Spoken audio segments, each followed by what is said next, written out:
Chapter 5. After breakfast, Andrew raced back to his bedroom. He opened his desk drawer and looked for a brown magic marker. All he could find was a blue one. It was getting late. Blue would have to do. He put the magic marker in his lunchbox and headed for school. He stopped 2 blocks before he got there. He studied his reflection in a car window. Then he took out the magic marker and decorated his whole face and neck with blue dots. Maybe they didn't look like Nicky Lane's freckles, but they sure looked like something. Andrew waited until the second bell rang. Then he hurried to his class and sat down. He took out a book and tried to read it. He heard a lot of whispering, but he didn't look up. Miss Kelly snapped her fingers. "Let's settle down, children. Stop chattering." Everybody giggled. "What's so funny?" "Just what is so funny? Lisa, can you tell me the joke?" Lisa stood up. "It's Andrew, Miss Kelly. Just look at Andrew Marcus." "Stand up, Andrew.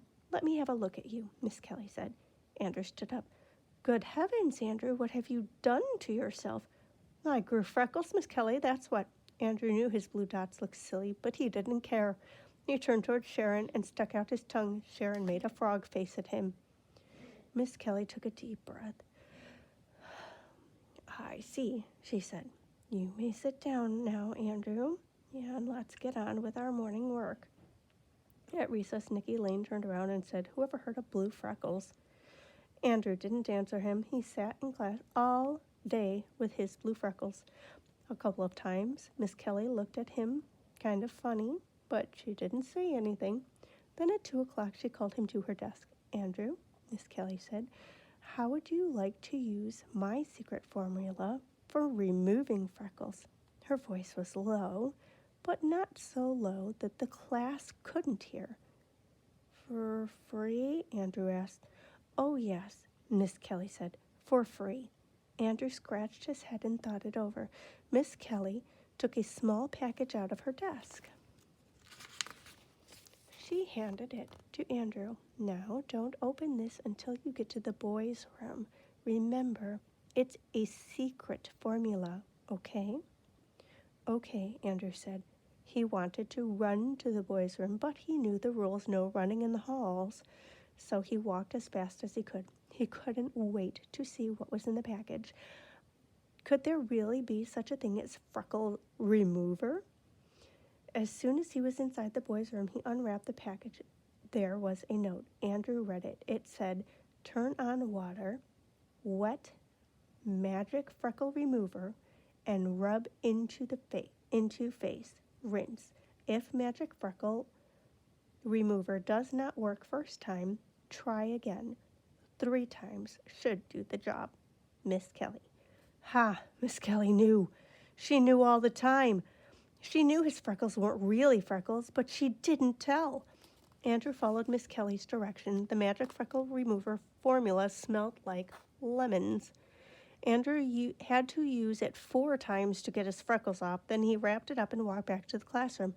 Miss Kelly smiled. "Well, Andrew, I see it worked." "Yes, Miss Kelly, it sure did. You look fine now, Andrew. You know, I think you are a very handsome boy without freckles." "You do?" "Yes, I do."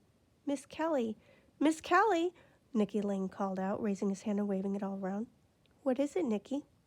Miss Kelly asked. "Could I use your magic freckle remover? Could I, Miss Kelly? I hate my freckles. I hate every single one of them." Andrew couldn't believe it. How could Nicky hate his freckles? They were so neat. "Nicky," Miss Kelly said, "Andrew didn't look good with freckles, but you look wonderful. I'd hate to see you without them. They are part of you. So I'm going to put away this magic formula, and I hope I never have to use it again." Well, Andrew thought, she'd never have to use it on him. He was through with freckles.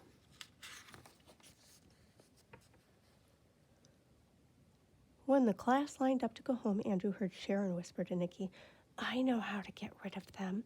"Get rid of what?" Nicky asked. "Your freckles." "You do?" "Sure.